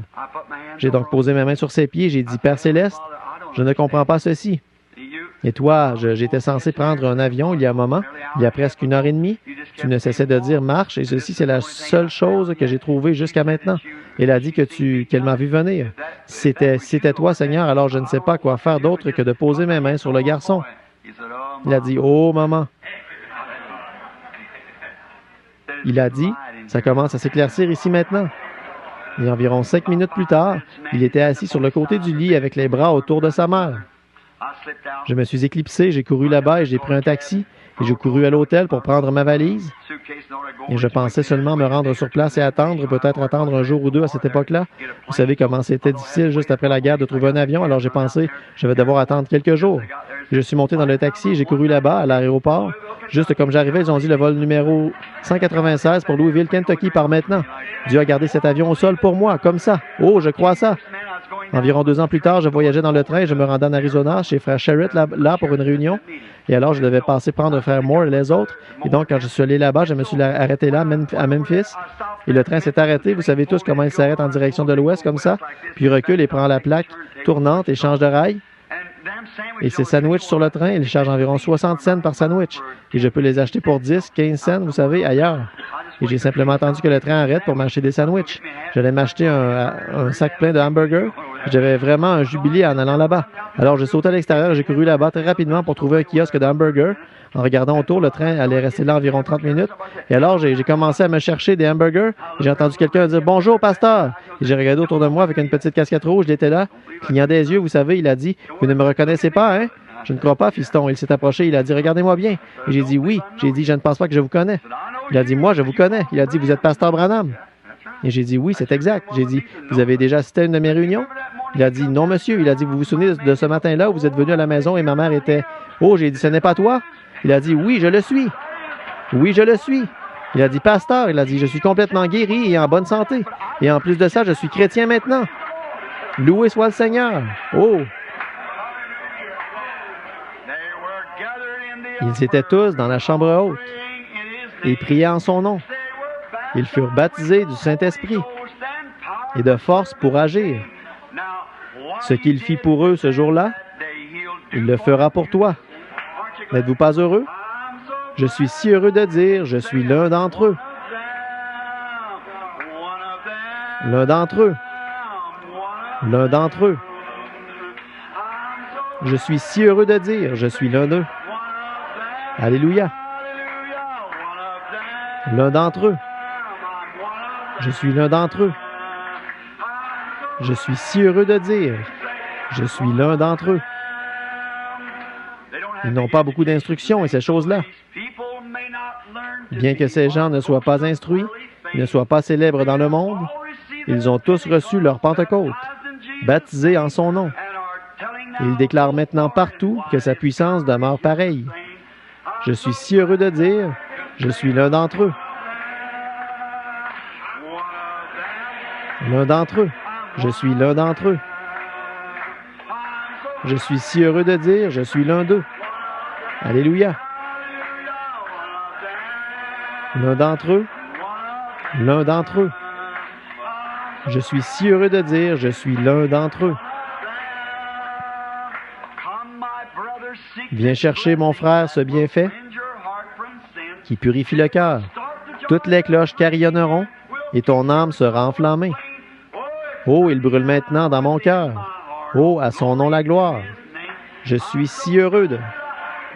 Maintenant, serrez la main à quelqu'un devant, derrière et à côté de vous. Oh, l'un d'entre eux. L'un d'entre eux. Je suis si heureux de dire, je suis l'un d'eux. Alléluia. L'un d'entre eux. L'un d'entre eux. Je suis si heureux de dire, je suis l'un d'entre eux. L'un d'entre eux. L'un d'entre eux. Je suis si heureux.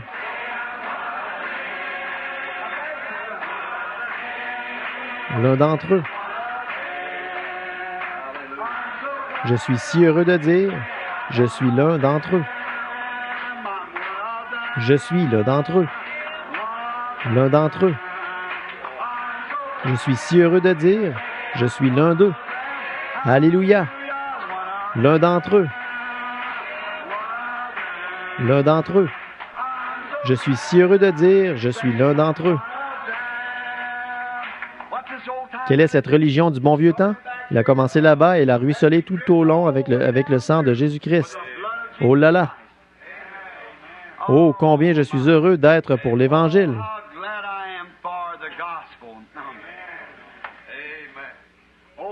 Oh, oh oui, monsieur! Il est sanglant, oui, il est sanglant.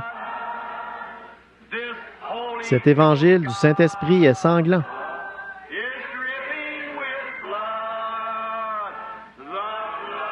Du sang des disciples morts pour la vérité. Du sang des disciples, tous les martyrs morts pour la vérité. Cet évangile du Saint-Esprit est sanglant. Et quel genre d'évangile est-ce? Comme cela a commencé à la Pentecôte, voyez? Le premier à mourir pour cet évangile, c'était Jean-Baptiste. Voyez, il l'a reçu dans le ventre de sa mère, vous savez. Il est mort comme un homme. Ensuite vint Jésus.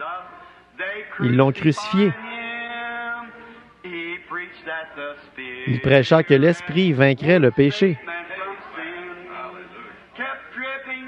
Il est sanglant, oui. Il est sanglant. Cet évangile du Saint-Esprit est sanglant.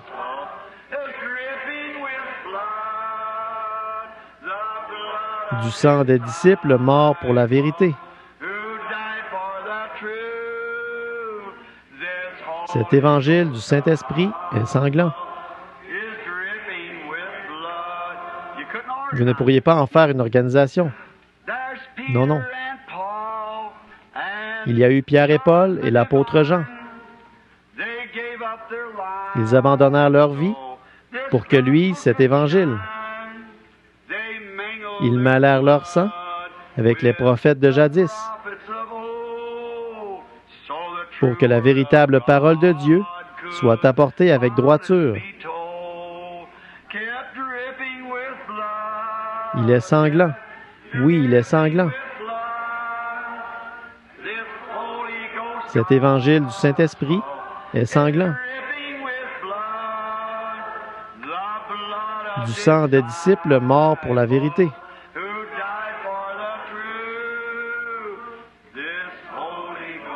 Cet évangile du Saint-Esprit est sanglant.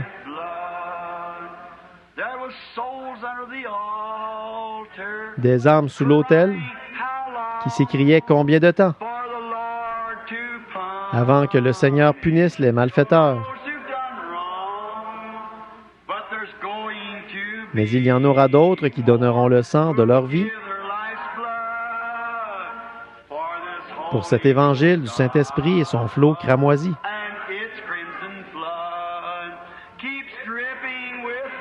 Il est toujours sanglant. Oui, il est sanglant. Cet évangile du Saint-Esprit est sanglant. Du sang des disciples morts pour la vérité. Cet évangile du Saint-Esprit est sanglant.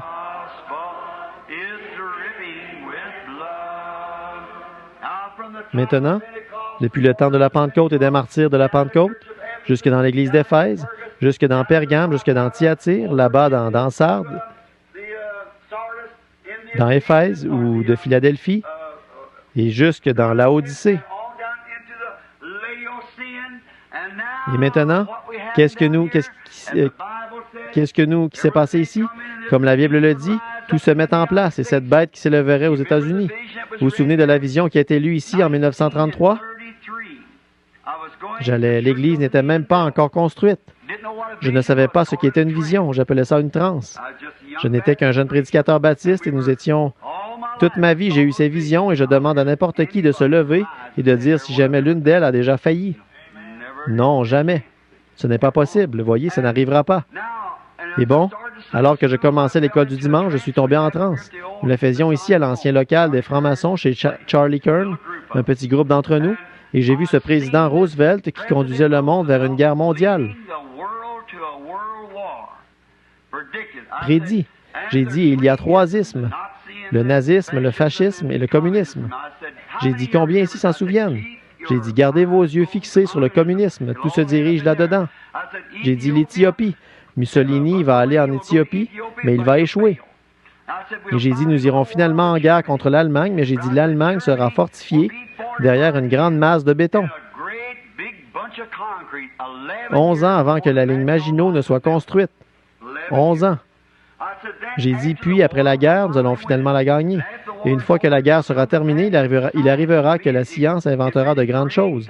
Et j'ai dit, quand ils feront une automobile, et les automobiles vont sans cesse se transformer. Vous savez à quoi elles ressemblaient en 1933? Alors j'ai dit, elles vont devenir semblables à un œuf. Elles auront la forme d'œuf. Car j'ai vu sur une autoroute, une très grande autoroute principale, une voiture qui roulait sur la route et qui n'avait pas de volant à l'intérieur. Elle était contrôlée par une puissance. Ils l'ont en ce moment même. J'ai dit, pendant cette période-là, ils vont permettre aux femmes de voter.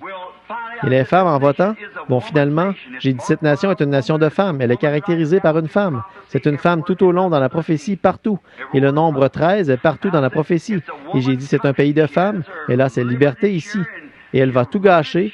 Elle est la cause de la ruine du monde. Et Roy, j'ai tes lettres à ce sujet. Cette grande femme qui, derrière chaque affaire criminelle que nous avons, je l'ai résumé à derrière chaque crime commis aux États-Unis, une femme est impliquée. C'est tout à fait exact. Ce sont des femmes immorales, vous voyez, et ces choses-là. Maintenant, alors j'ai dit, il arrivera qu'en ce temps-là, pendant cette période-là, que les femmes auront le droit de vote. Et elles vont élire la mauvaise personne. Elles l'ont fait lors de cette dernière élection, c'est vrai. Ce qui déclenchera le bastion. Pendant cette période, il arrivera qu'une femme importante se lèvera aux États-Unis, qu'elle sera magnifiquement vêtue, et j'ai mis entre parenthèses, peut-être l'Église catholique, voyez, qui va prendre le contrôle du pouvoir, qui sera plus puissant que les autres aux États-Unis. Elle sera belle à regarder, mais elle sera aussi cruelle qu'elle peut l'être. J'ai dit alors, je regardais encore, et j'ai vu les États-Unis être mis en pièces. Il ne restait plus rien dessus. Je l'ai prédit alors. Or, ceci, c'était ainsi dit le Seigneur. Et pensez-y, 5 de ces 7 prédictions sont déjà accomplies. L'Église qui prend de l'emprise, l'Église catholique, il est venu du temps de la fin. J'ai dit, j'ai vu comme des souches qui brûlaient, des rochers, exploser, et les États-Unis en entier avaient l'air dénudés dans cet état aussi loin que je pouvais voir d'où j'étais. Et j'ai dit, je prédis, au train où vont les choses, que ce sera quelque part entre cette année 33 et 77. Et il va falloir que les choses aillent très rapidement pour arriver dans cette période. Et nous sommes assis sur un baril de poudre, mes amis. Tout est prêt. Oh, mais notre précieux Père Céleste qui a promis. N'est-ce pas merveilleux d'être un serviteur de Christ? Toutes les choses qu'il a promises. Et pensez-y, nous avons le privilège, il vit juste ici. Lui qui est avec nous maintenant même, qui connaît tous les secrets de chaque cœur, qui sait tout de vous, ces flammes de feu qui traversent notre cœur. Il sait tout de nous et nous aime. Et n'êtes-vous pas heureux d'être dans ce petit groupe minoritaire ce soir qui garde la foi? Car c'était son commandement. Ne crains point, petit troupeau, car c'est la volonté de votre Père de vous donner le royaume. Et si cette œuvre n'était pas abrégée, aucune chair ne serait sauvée. Voyez, nous sommes en plein au temps de la fin. Les pentecôtistes se refroidissent, tièdes et sont vomis de la bouche de Dieu. Juste un tout petit groupe est sorti ici, seulement quelques-uns, mais c'est là que viendra le « Voici l'époux vient ». Et quand cela va arriver, chacune de ces veilles, chaque veille de ces veilles, rappelez-vous, il y a un total de 7 veilles, et nous sommes dans cette dernière veille, mais chacune de ces vierges jusqu'ici a ressuscité. Amen. Oh, qu'est-ce que c'était? Le même Saint-Esprit. Alors, quand l'Église est partie, comme nous l'avons vu dimanche soir, Joseph, pour se faire connaître à Israël, ses frères, il a renvoyé son épouse, tout, et les a renvoyés dans le palais. Et il est resté seul avec les Juifs, et il a dit, « Je suis Joseph, votre frère. » Appliquez-le dans l'Écriture où ils ont dit qu'ils auraient un jour de deuil et que chaque maison se lamenterait chacun pour elle-même. Ils ont dit, « D'où te viennent ces cicatrices? » Il a dit, « Dans tes mains. » Il a dit, « Dans la maison de mes amis. » Ceux qui l'ont percé le regarderont, et le voici, le Joseph. Il a dit, comme Joseph a dit, « Ne soyez pas fâchés, car Dieu l'a fait pour préserver la vie. » Pourquoi la vie de l'Église, les gens des nations? À cause de son nom, un peuple choisi parmi les gens des nations. Oh, nous sommes à la fin, mes frères. Nous y sommes. Béni soit le nom du Seigneur. Chantons ce bon vieux cantique, comme des frères et sœurs pentecôtistes, tous ensemble. Maintenant, vous dites, eh bien, je suis baptiste. Mais si vous avez la bénédiction de la Pentecôte, vous êtes pentecôtiste. Ah oui, très bien, très bien. Béni soit le lien qui nous unit en Christ.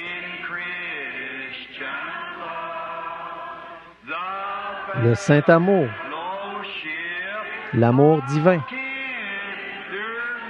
que verse en nous l'Esprit.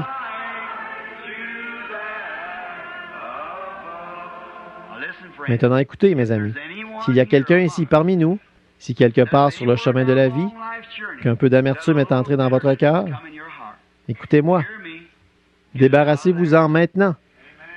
Saisissez cela, ne laissez jamais rien.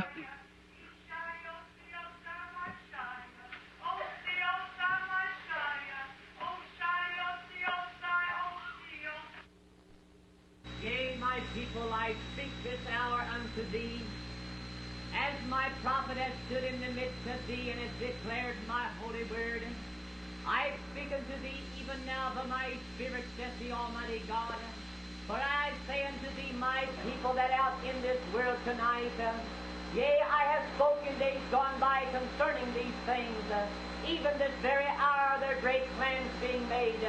Yea, that shall bring the hour of destruction upon this fair land.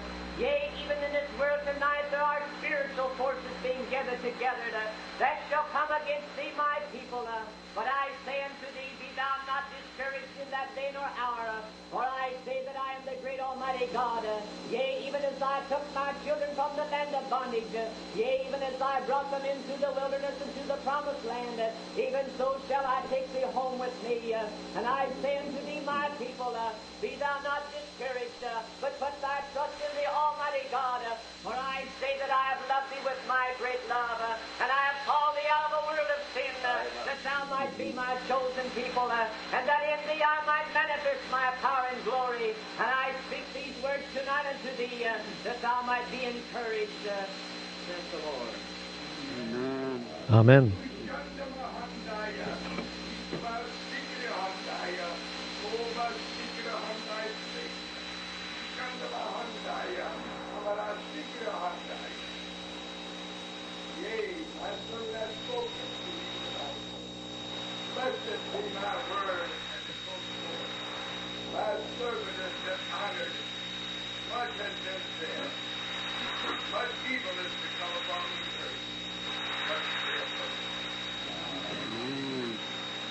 Amen.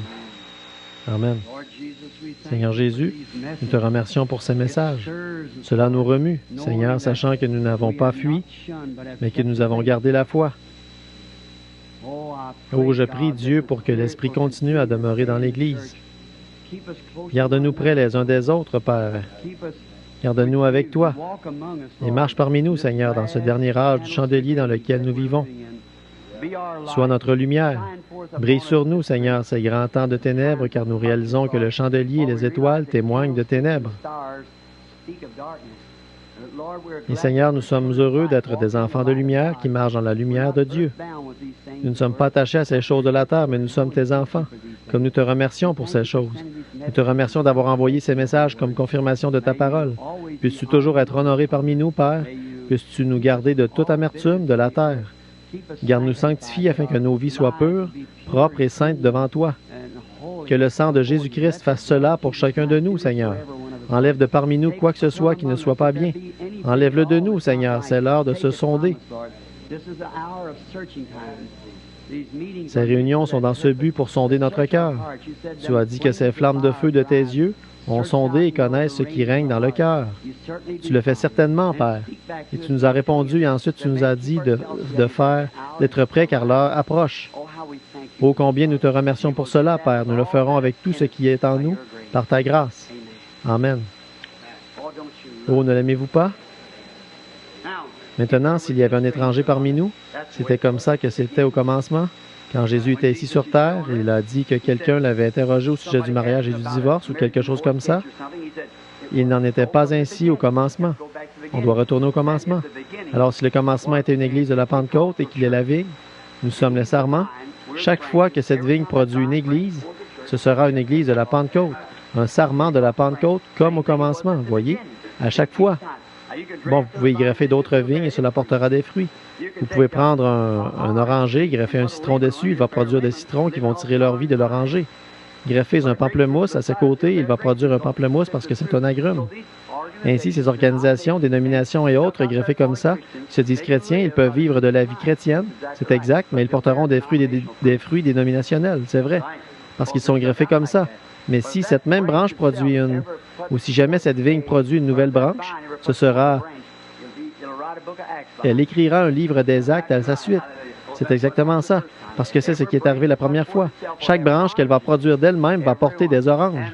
Chacune d'elles, et la Bible a parlé, et il y avait 12 branches dessus. Oh, je suis si heureux de vivre de cette branche, pas vous? Oui, monsieur. Oh, c'est merveilleux. Très bien. Rappelez-vous que demain soir, ce sera sur l'âge de Sardes, qui sort de l'organisation luthérienne, Martin Luther.